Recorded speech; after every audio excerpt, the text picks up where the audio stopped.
오늘 우리에게 주신 하나님의 말씀 구약성경 창세기 25장 1절부터 34절까지 말씀입니다. 창세기 25장 1절부터 34절까지 말씀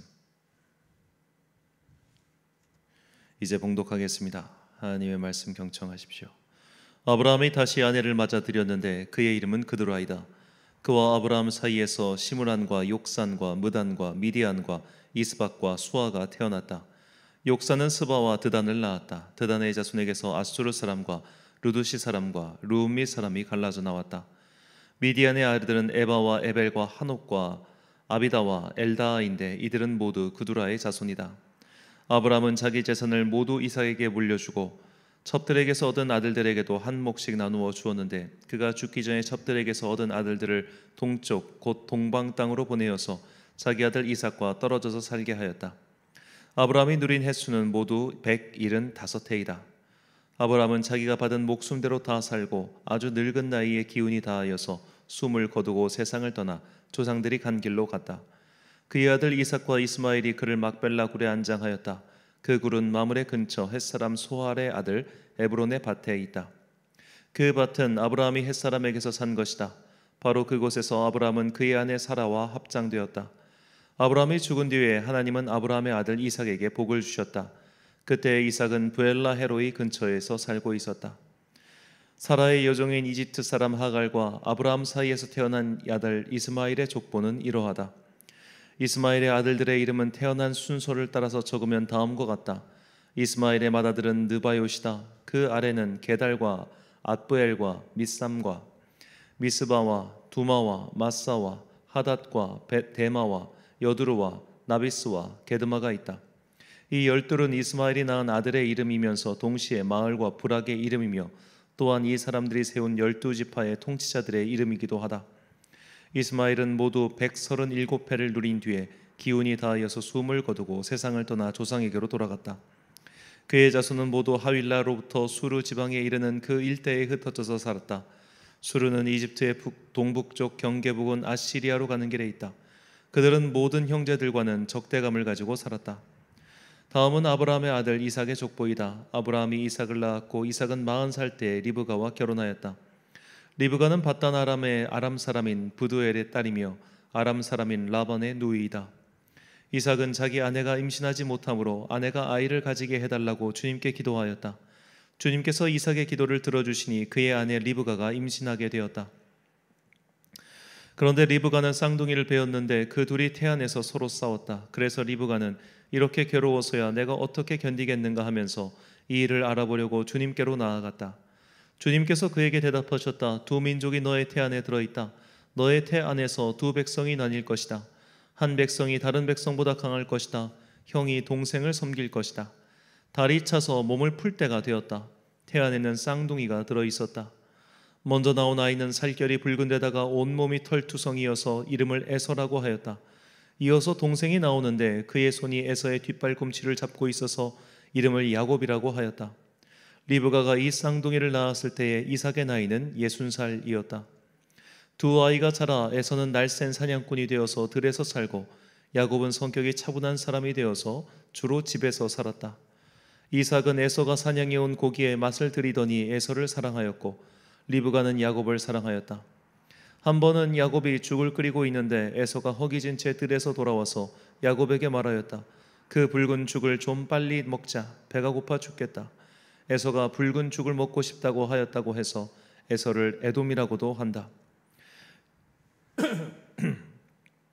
야곱이 대답하였다. 형은 먼저 형이 가진 맏아들의 권리를 나에게 파시오. 에서가 말하였다. 이것 봐라. 나는 지금 죽을 지경이다. 지금 나에게 맏아들의 권리가 뭐 그리 대단한 거냐.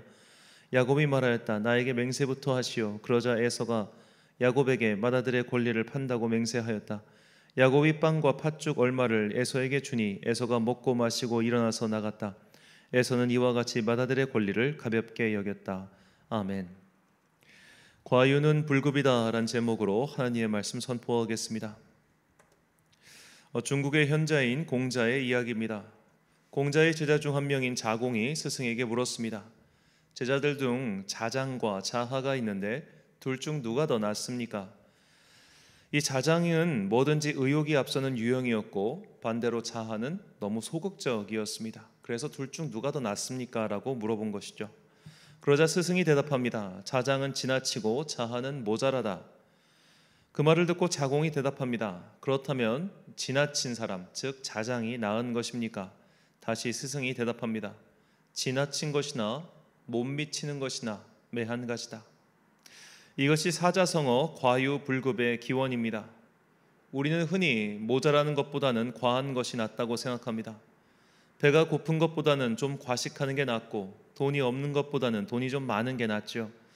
건강이 안 좋은 것보다는 건강이 좀 과하게 좋은 게 낫다고 생각합니다. 키가 작은 것보다는 좀 큰 게 낫죠.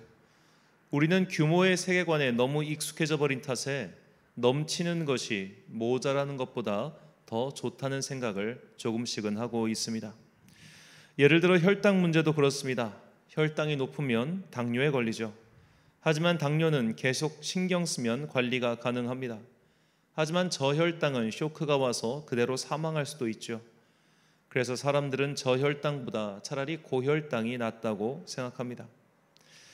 하지만 혈당이 높아져서 생기는 온갖 괴로움을 생각해 볼 때 저혈당이나 고혈당이나 위험한 것은 매한 가지죠.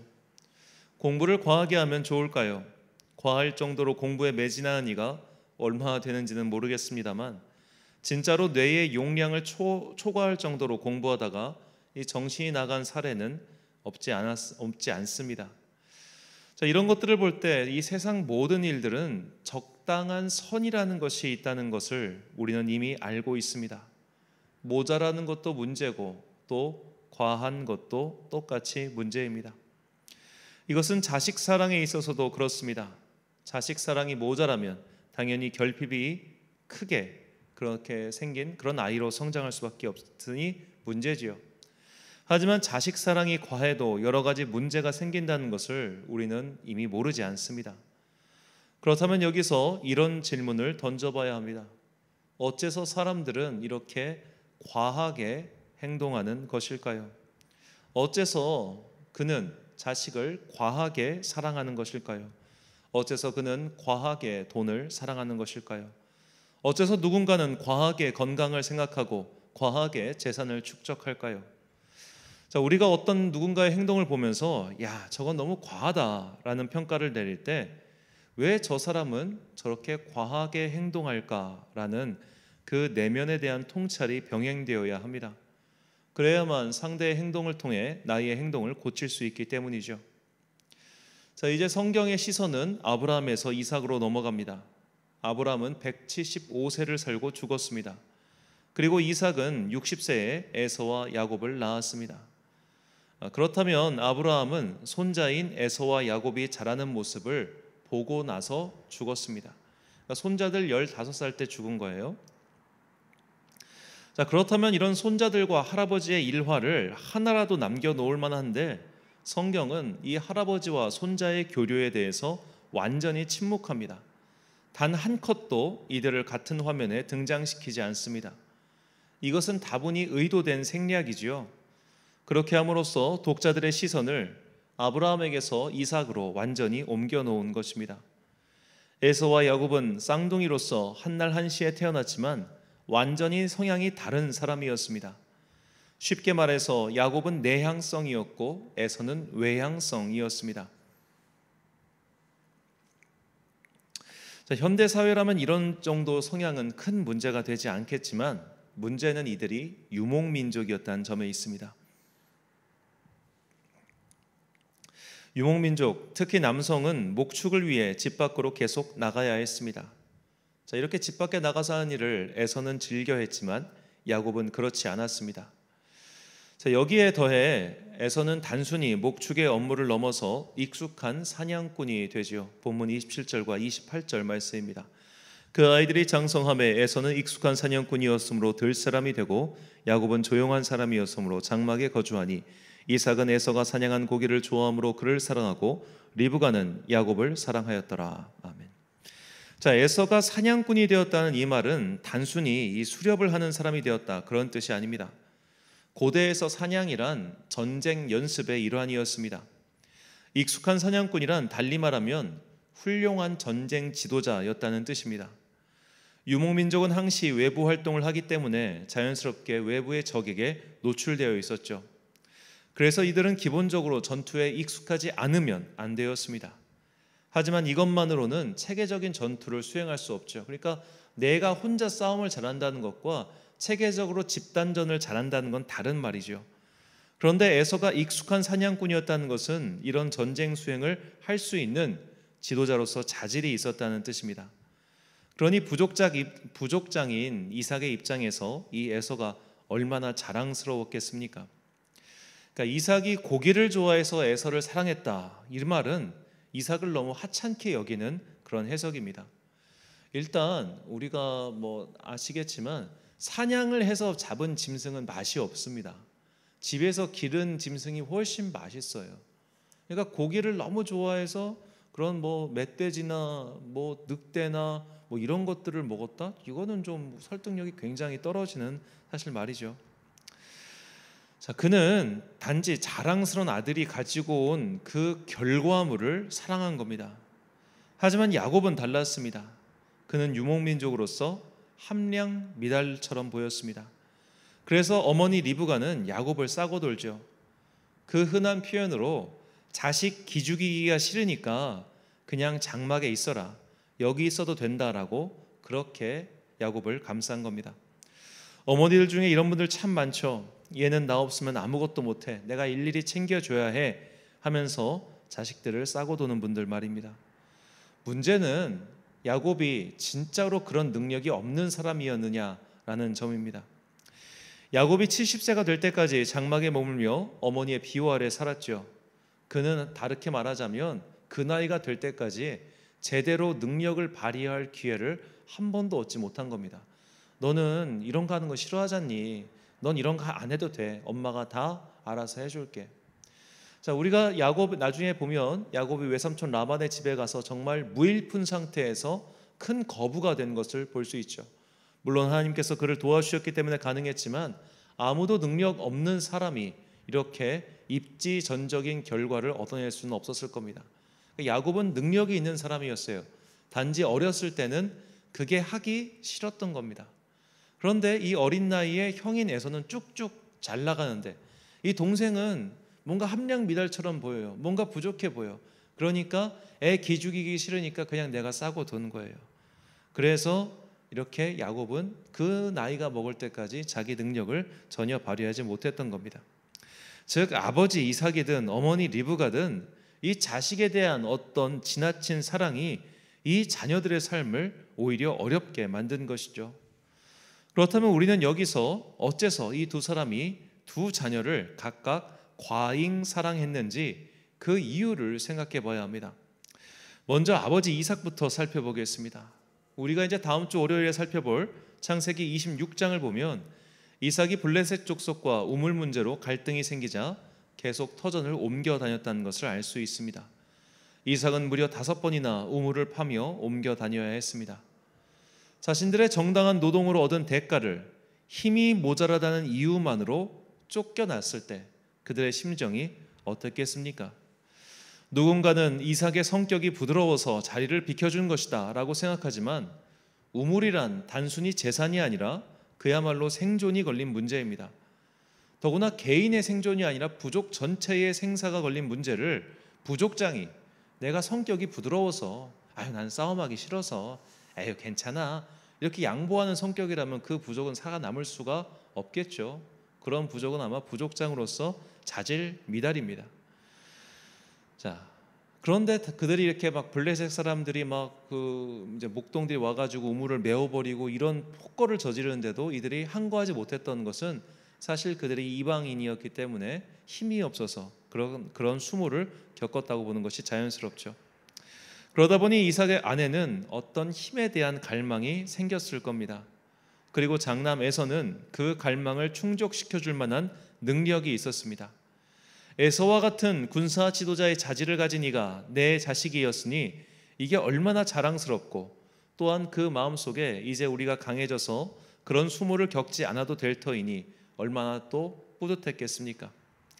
이것은 마치 자식을 법관이나 의사로 키워서 내가 받은 수모를 보상받겠다는 식으로 자녀를 교육하는 부모와 같은 모습이죠. 부모의 결핍이 자식에 대한 과대한 기대로 나타났고 또 자녀가 그 기대를 충족시켜 주니 이 과대한 마음을 막을 길이 없었던 겁니다. 하지만 어머니의 마음은 이와 반대였습니다. 아버지가 한쪽 자녀를 너무 과하게 사랑하니 어머니 또한 다른 자녀를 이에 대항하듯 과하게 사랑했습니다. 자, 나중에 에서를 속이고 야곱에게 장자의 축복권을 가로채게 만든 이 리브가의 모습을 생각해 보십시오. 한쪽 자녀에 대한 과대한 사랑이 다른 자녀를 오히려 외롭게 만든 겁니다. 그러니까 야곱에 대한 지나친 사랑, 그러니까 이 리브가는 나중에 보면은 에서를 전혀 사랑하지 않는 엄마처럼 보여요. 그만큼 그냥 모든 것이 야곱에게 경도되어 버립니다. 내가 아니면 얘는 어떻게 살 수가 없는 그런 무기력하고 무능력한 존재로 자식을 계속 바라봤기 때문이죠. 자, 우리는 이 이야기를 통해서 문제 해결의 단초를 외부에서 찾지 말고 먼저 내부에서 찾아야 함을 배우게 됩니다. 에서가 문제가 아니었고 야곱도 문제가 아니었습니다. 문제는 그들의 아버지, 어머니의 마음이었습니다.